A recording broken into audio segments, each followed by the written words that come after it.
Magandang araw mga bata! Bago natin umpisa ng ating bagong talakayan, tayo muna ay manalangin. Sa ngalan ng Ama, ng Anak, ng Espiritu Santo. Amen. Magandang araw mga bata! Kumusta ang araw nyo? Mabuti! Sino ba ang lumiban sa ating klase ngayon? Wala! Mabuti! Bigyan natin ang ating sarili ng 5 palakpak. Bago tayo dadako sa ating bagong talakayan, gusto nyo ba makarinig ng kanta? Or gusto nyo bang umawit? Magaling, gusto ko rin. Pamilyar ba kayo sa kantang Kundansoy or Tuba Song?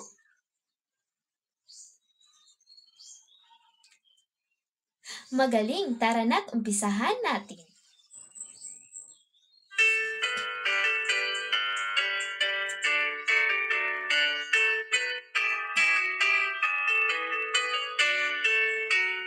Kundansoy, inom tuba laloy, dili ko mo inom, tuba pait aslom.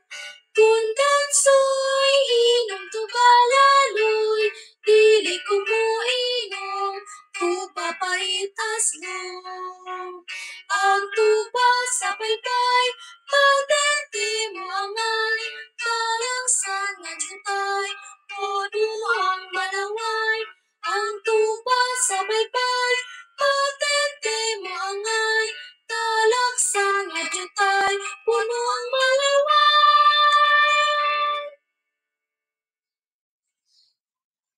Magaling! Ngayon, ano ang pamagat ng ating awit? Tama, ito ay pinamagatang Kundansoy or Tuba. Ano kaya ang ipinahiwatig ng kanta? Tama, ang ipinahiwatig ng kanta ay tungkol kay Kundansoy na binigyan ng alak ng kanyang kasamahan na si Laloy. Ngunit hindi ito tinanggap ni Kundansoy dahil sa mapait at maasim nitong lasa. Ngayon, meron na ba kayong ideya kung ano ang bago nating paksa? Tama! Ang bago nating paksa ay tungkol sa mga katutubong sining o awit.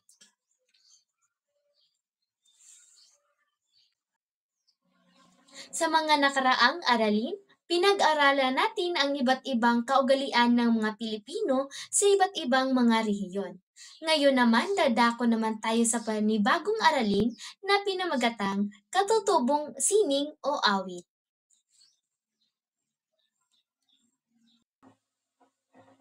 Narito ang 3 pamantayan sa pagkatuto.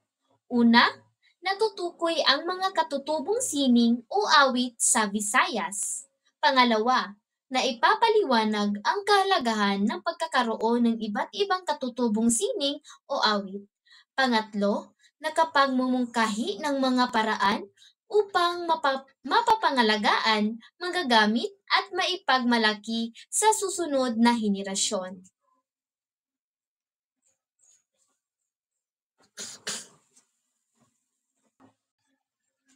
Katutubong sining o awit. Ito ay tumutukoy sa mga tradisyonal na awit ng mga Pilipino. Ito ay mga kanta na nagmula sa iba't ibang rehiyon ng Pilipinas at nagpapakita ng kanilang kultura, tradisyon at paniniwala. Ang katutubong awit ay nanggaling pa sa ating mga ninuno at dahil sa patuloy na kanilang paggamit at pagtangkilik ay nagagamit natin ito ngayon. Sa tingin niyo, kung hindi pa ginagamit o ginagamit araw-araw ng mga ating mga ninuno, ano kaya ang kahinatnan ng kanilang mga katutubong awit? Di ba mawala? Kaya naman ako ay nanghikayat sa mga kabataan ngayon na ating tangkilikin ang ating mga katutubong sining o awit upang mapakinabangan natin ito at maipasa natin sa susunod na mga henerasyon. Katutubong Narito ang iba't ibang katutubong awit sa Visayas. Una ay ang Matod Nila. Ito ay isang awit ng pag-ibig tungkol sa isang lalaking nagsusumamo para sa pag-ibig ng kanyang minamahal. Ito ay malungkot na awit tungkol sa pagpapahayag ng pag-ibig at pag-asa ng isang lalaki sa kabila ng paghihirap na itinuturing na hindi karapat-dapat ng mga tao sa paligid niya. Ang ikalawang awit ay ang Ay Kalisod. Ito ay isang awit na nagpapahayag ng mga paghihirap at pagsubok sa buhay. Ang Ay Kalisod ay nangangahulugang o ang hirap. Ito ay ang awit na naglalarawan ng mga hamon na kinakaharap ng mga tao sa pang-araw-araw na buhay, tulad ng kahirapan, sakit at ang pagkawala. Sa kabila ng mga ito, ang awit ay nagpapahayag din ng pag-asa at pagtitiis. Ang ikatlong awit ay ang Rosas Pandan. Ito ay isang awit tungkol sa isang magandang babaeng nagngangalang Rosas Pandan na bumaba mula sa bundok upang dumalo sa isang lokal na pista. Ang awit ay nagkukwento ng isang simpleng kwento ng isang babaeng nakakuha ng atensyon ng lahat dahil sa kanyang kagandahan. Madalas itong ginaganap sa mga pista at pagdiriwang, at ito ay isang magandang halimbawa ng masiglang tradisyon ng musika dito sa Pilipinas. At ang pang-apat na awit ay ang Dan Dan Soy. Ito ay isang awit na nagsasalaysay ng isang taong nagpapaalam sa isang mahal sa buhay ng kanyang pag-alis sa kanilang bayang sinilangan. Ang dandansoy ay tumutukoy sa pangalan ng tao na si Dan Dansoy, isang lalaki. Ang kwento ay tungkol sa pamamaalam ng isang babae sa kanyang minamahal na nagpapakita ng mga tema ng pag-ibig, pangungulila at pag-alis. Ang ikatlong awit ay ang Rosa. Ang panghuling awit ay ang Kamingaw sa Payag. Ito ay isang awit na nagpapahayag ng damdamin ng pagkawala, pagkabalisa at pag-asa na sana ay makita muli ang kanyang minamahal. Ito ay isang magandang halimbawa ng mga awiting bayan na nagpapahayag ng mga damdamin at karanasan ng mga tao. Naintindihan niyo ba ang limang nabanggit na mga katutubong awit sa Visayas? Ngayon ating isa-isahin.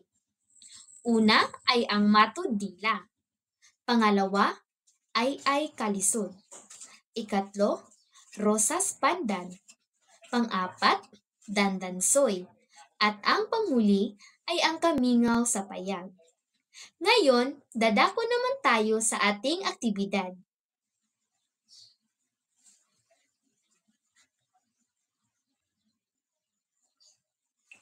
Sa ating unang gawain ay meron akong ipaparinig sa inyo na mga iba't ibang kanta.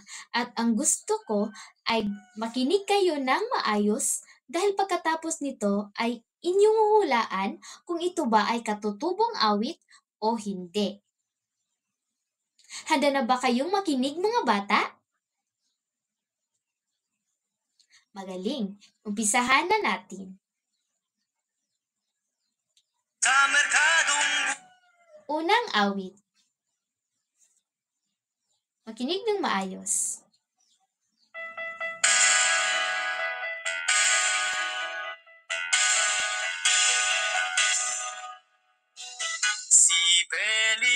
Si Pelimon, na masul sa kadagatan, nakakuha, o isang tambasakan, ibaligya, sa merkado. Ano ang inyong hula? Ito ba ay katutubong awit o hindi? Tama, ito ay katutubong awit. At ano kaya ang pamagat nito? Tama, si Pelimon. At ang Ikalawang awit. Makinig lang mabuti.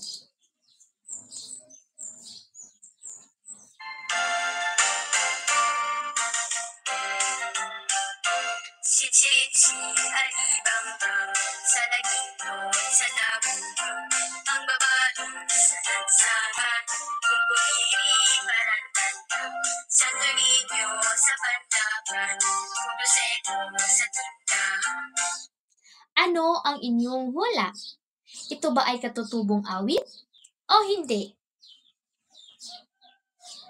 Tama, ito ay katutubong awit. At ano kaya ang pamagat nito? Tama, ang pamagat ng awit ay sit-sirit-sit. Magaling mga bata. Ngayon, dadako naman tayo sa ikatlong awit. Panghuling. Panghuling awit. Makinig ng maayos mga bata. Ulit.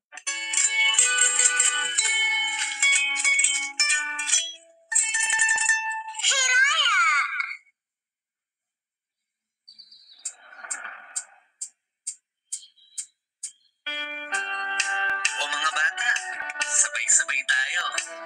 Awitin natin ang bahay kubo. Bahay kubo, kahit munti, halaman doon ay sari-sari. Sikabal sa tanong, sigarilyas at mati, sitaw, bataw, pagkain. Ngayon, ano ang inyong hula? Ito ba ay katutubong awit o hindi? Tama, ito ay katutubong awit. At ang pamagat ng awitin ay tama. Bahay kubo. Magaling mga bata. Ngayon, dadako naman tayo sa pangalawang aktibidad.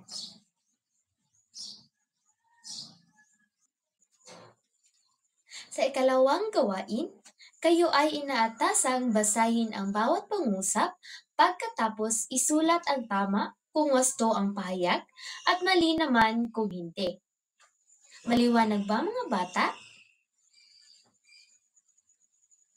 Unang pangusap. Mahalaga ang katutubong awit dahil nagpapakita ito ng ating kultura. Tama o mali? Magaling, ang sagot dito ay tama.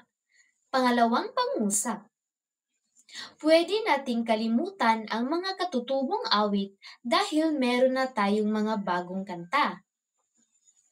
Tama kaya ito o mali? Magaling. Mali ang sagot dito. Ikatlong pangusap. Masaya pakinggan ang mga katutubong awit. Ano sa tingin nyo? Tama o mali? Tama. Ikaapat na pangusap. Hindi na kailangan pang matutunan ang mga katutubong awit. Tama kaya ito o mali? Mali. Tama ang sagot nyo. Panglimang pangusap. Maari nating ibahagi sa ating mga kaibigan at pamilya ang mga katutubong awit na ating natutunan para mapakinabangan ng iba. Ano sa tingin nyo? Tama o mali? Magaling! Ito ay tama. Pang-anim na pangusap. Ang pag-awit ng katutubong awit ay isang paraan para may pakita natin ang ating pagmamahal sa ating bansa. Ano kaya ito? Tama o mali? Magaling! Ito ay tama. Panghuling pangusap. Ang pag-awit ng ating katutubong awit ay isang paraan upang mapanatili, magkikilala at may papasa sa susunod na mga henerasyon. Ano sa tingin nyo? Tama kaya ito o mali? Magaling! Ito ay tama. At dahil dyan, bigyan natin ang ating sarili ng 5 palakpak. Lubos akong nagagalak dahil mas naintindihan ninyo ang ating aralin ngayong araw.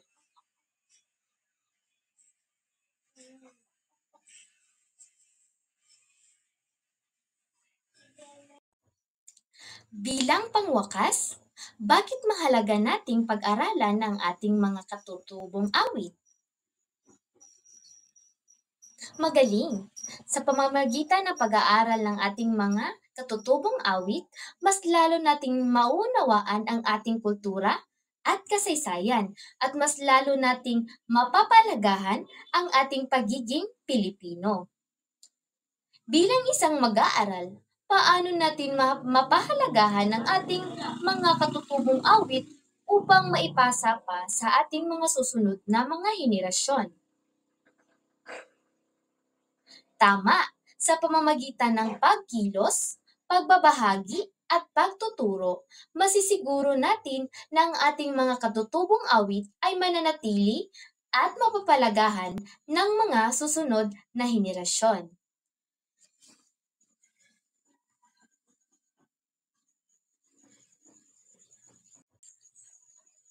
Sa inyong takdang aralin notebook, magsaliksik ng iba pang katutubong awit dito sa Pilipinas. Magtala lamang ng 5 awit. Naintindihan ba mga bata? Magaling! At dito nagtatapos ang ating talakayan. Naway marami kayong natutunan sa ating aralin ngayon. Paalam mga bata!